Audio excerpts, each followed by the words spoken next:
Hi guys, how are you? Welcome back to my garden. Hope you're all having a great day and wonderful garden weather such as I have today. The forecast looked a little grim. I was supposed to have like a thick grey cloud cover today, but every now and then the sun comes out.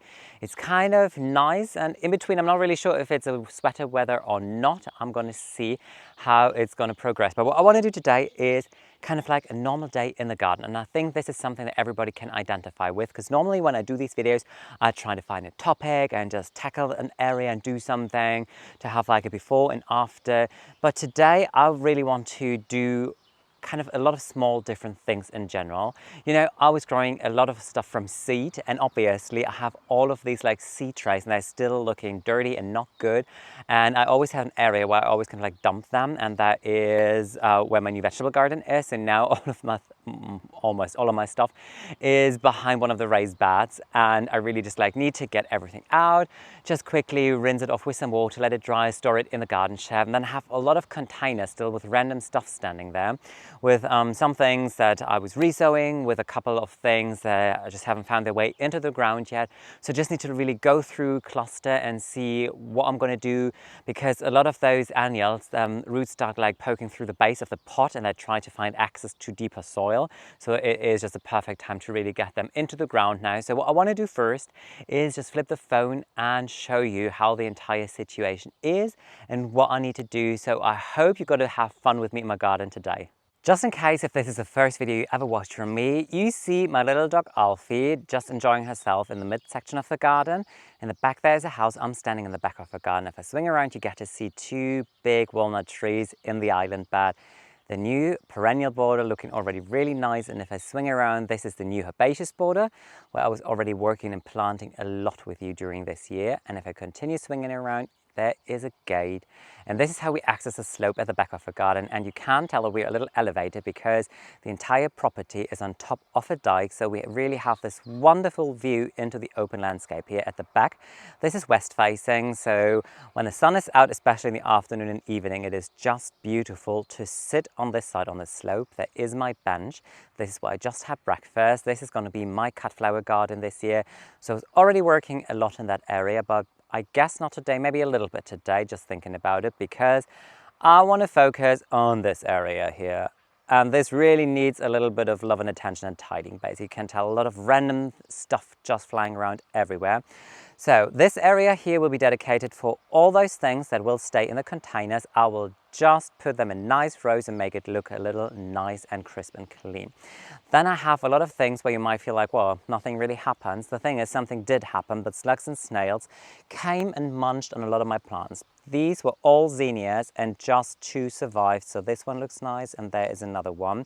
I was resowing yesterday, and then I discovered that slugs and snails also love to munch on ricinus or castor beans. So these were my castor bean seedlings, or some of them. There's a dead one. There's another dead one. So I basically just like put new seeds in there and just wait for germinations. I'm going to store them as well somewhere nicer. And then in general, I have a bunch of just random stuff here. I have, for example, some sunflowers that are left over, 3 zinnias that are left over. I've got an entire tray of panstemon seedlings. I've got, well, what else is here? More sunflowers. Then stuff where nothing germinated, nothing happened. I've got euphorbia that I took from cuttings, aquilegia in the back there, sweet peas. Here I was just sowing kohlrabi, starts to germinate. Very happy about that. That's going to be a purple variety, so I'm just going to put it wherever I find space for that, because I think they're beautiful as plants.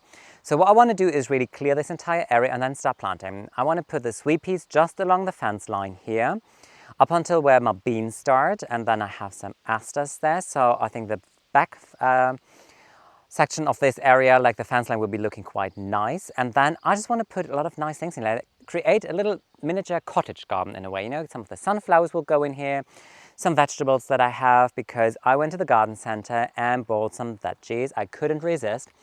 I was growing aubergines from seed and none of them made it. So I was resowing and they germinate, but you know, I was like, ooh, that is going to take a while. So I went to the garden center and bought these. They were really unlabeled. So are they unlabeled? Yeah, I think they are. Let's just say mini the word mini is already good, so I don't think they will grow into a big massive size. They start already producing little flower buds here, which is wonderful. And aubergines is one of those plants I really love and appreciate. A lot of sun, and I think this will be the perfect location for them because it's very sun-filled, it's beautiful here. And then I want to put some tomatoes in here as well, so they were on discount. It's going to be like a tiny balcony tomato, so yellow ones, kind of like cherry tomatoes, and dark ones. Obviously they won't be that purple, but kind of just like dark-ish. So I'm going to be really excited about those. Then now comes the area that I really need to clean. Here are all of my seed trays, or most of them. So I'll just get everything out, wash it, rinse it off with water, let it dry, store it in the garden shed. There is more here. And then here's my raised bed where I actually had all of my bell peppers and chilies in. Most of them look nice. Luckily, I have some spare plants in here. What I need to do though is just get some of these plants out. This is basically my rescue area where all the plants came that were eaten by slugs and snails. So I have a lot and a lot of amaranth in here. Velvet curtain, if I'm not wrong, the red variety. So beautiful. I think I'm going to continue planting some because the first roots come out at the base of the container, and that is not good because if I leave them in here, they start rooting into the soil of the raised bed. So I think I'm just going to check that. And then I have some ricinus or castor bean that are looking really wonderful. So they, again, we'll hope the soil doesn't come out now. Can you see? Some roots at the base, they start rooting out, so I think it's a good time to get them into the ground now. And I think they'll be so happy, and they really start growing faster once they are in the ground. So what I'm going to do is very quickly just take the castor beans, put them in a location where they're bound to go, show you that area, and then really do the thing that is no fun at all, just like taking all of these plastic things here, clear the soil out, and then wash them. Oh, look. Strawberries, they're ripening. Oh, that is so wonderful. So yeah, but this is what I'm going to do, tackle this entire area, and hope by the end of the video this is going to be so much nice and neat, clean, crisp, and ready for whatever nice thing is going to grow here during this season. 4 of the ricinus plants will go into the new cut flower garden. This is an area where I already planted my first seedlings earlier on in the year, and that was way too early. It was the first time that I was ever growing ricinus or castor bean. And yeah, they're not hardy in the slightest. Like even I think we had maybe 2-3 degrees at night, which is not even freezing, and they just died. So there is a second patch. It's going to go in the same location. So 4 plants are going to go in. I'll just quickly show you where they're bound to go. This is one of those areas where I did a previous video with you. So we planted up some beautiful things here just around the bench because I love to sit in this area here. So there are some salvias, some Panacetum vertigo, cosmos looking fantastic. What I did is there was a stump that I just removed yesterday evening by hand because I don't like to use a chainsaw, and I put a pot with violas in there. And if we continue walking, there's another empty container because I thought, oh, something nice might go in there. So this is where I want to put some ricinus, and to be fair, this is where I already had some ricinus. So I have some dahlias in here. They start to look better and nicer by the day. I have a miscanthus. This is red chief, so this will turn red in autumn time. And there is one ricinus that survived. This is the only one that made it. All the others just vanished basically, but all right, so it is. So 4 more are going to go in here. I think they're going to be so fantastic. Hopefully slugs and snails won't find them too fast. I think what I'm going to do now is really set up the camera and just work my way through all these little things that I want to do today. I start with the thing that is least fun, and that is clearly cleaning all of those plastic things. So I'm just going to take them with me to an area where the lawn never looks too good, which is next to the walnut trees, because then I can just lay them out, wash everything off with water, and the water will do all the goodness for the lawn. So this is also something, if you do a project like this, try and consider where you can just rinse it off and where the water might be needed. And this is definitely an area where a little bit of additional water is always good, so they can dry off there for the rest of the day, and then I can store them in the garden shed. And then I just really start planting my way through, and I hope by the end of today everything is going to look really wonderful.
Believe it or not, this was an entire day filling project. I did not see that coming when I started the video. But to be fair, I did one extra project that was on my list already for quite a while. And today I was like, you know what, whatever, I just do it, which was tidy the entire garden shed. It looked crazy in there. And I think you know the feeling as the year progresses. By the end of the day, when you're done with your garden projects, you just want to go inside, you just want to have dinner. So I just dump my stuff in there sometimes. I really needed to get everything out and just like clean everything, just put things back in order. I had so many empty pots and stuff in there that could just go straight onto the into trash bags basically. So I'm really happy. What I want to do is also give you a quick look on how it looks inside the garden shed, because actually it is really cute in there. But before I take you there, I just want to show you everything here in my back where the raised beds are, because everything is planted, everything is organized in order. I'm so thrilled and happy about it. I haven't planted a single amaranth plant because I ran out of time. But you know what? That is what it is. All the other things that I really wanted to do are in the ground. So I just want to do an entire tour with you now and show you what I accomplished today. Compared to how it looked earlier on in the day, isn't that looking so much better? I mean, all of the mess is like organized or planted and gone. I'm really thrilled about it. So what I did is I put all of those containers where I know something is still about to germinate or germination is in process just here, so I can water them easily, and I can also check on slugs and snails quick and easily. There are a couple that don't have a label, so I have no idea what to expect. So, well, let's see. Then here I have a drift of asters, aster, asteron, which is nice, my little pathway, and then just a little bit of a cottage garden, really, I think. This is exactly how I would call it.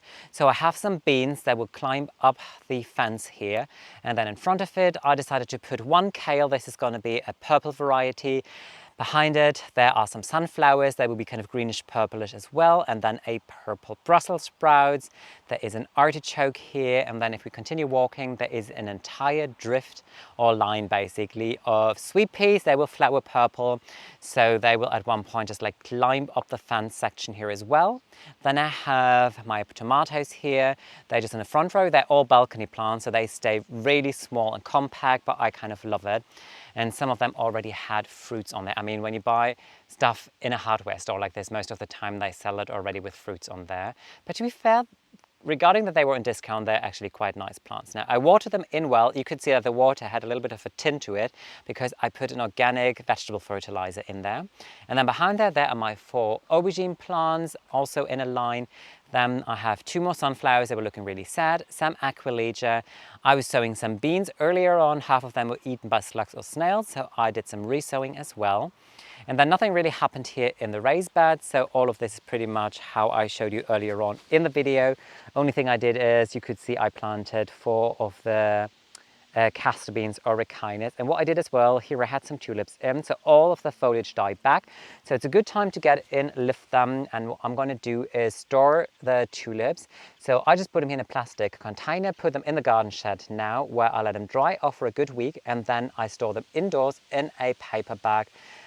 Somewhere nice and consistent with the temperature. So let's go to the garden shed now. All of the plastic trays, they're still drying off now, so I hope I can still store them tonight. Let's see, because I don't want to stack them when they're still wet, because then sometimes it's a little yucky later on. But I'm kind of surprised myself how many I actually have, to be honest. Some of them are already in the garden shed. And here it is, finally, the inside situation of the garden shed. And I think actually it is a quite cute space. What I did 1.5 years ago, I renovated everything inside. So it was actually all kind of wood color, as the door still is from the inside. I'm going to change that for sure at one point. And then I stained everything white in here, but in a way that you can still see the wood structure, which I think is quite nice. So I have some wreath here and a clock. I have some decoration pieces here, my reflection in the pictures that you can't really see unfortunately now. And then just all the baskets where I store different things. So I have my baskets, for example, with garden gloves, with some sort of secateurs and scissors, my kneeling pads, all the tools that I need for gardening, obviously. Our mower is here. Down there, this is where I'm going to store all of my mini greenhouses for the seeds that were just drying off outside. And then in my baskets, I just organize basically everything. So I, for example, have a basket. I just pull it out where I have all different kind of shovels in here in different sizes that I like to use. And then in here, I have like tiny rakes and my tulip planter. So everything is kind of like nice and organized and easy access in here. And now that everything is back in order, it's so much nicer to find anything. Like all my fertilizer is down here. And what I kind of want to do maybe as well in the garden shed is here in this corner, do again one of these like furniture pieces, pretty much what I have here, that exists in double the width and higher. It would just fit, and then you could have a table that folds out, so I could have my little potting shed actually here as well, which would be great because then behind the like a table that folds in, I could store all of my tiny pots and all the things that I need for potting, but I need to see. I mean, it is already very full in here considering the tiny space, so let's see. I'm not 100% sure this was just an idea that was lingering around in my head for a while. That's it for today's video. I hope it was interesting for you because I feel it's something that all of you can identify with. This is just like a normal day in the garden when you don't have like one big project going on, when you really have all these small different things that you just need to do to get going. And I'm just happy about the result. Honestly, I'm so thrilled that finally the back where the raised beds are, it feels like organized, and I like to go there again. It's easy to water the last containers that I have there. I'm really happy that all of these like plastic mini greenhouses are clean, because this is one thing that I really dislike.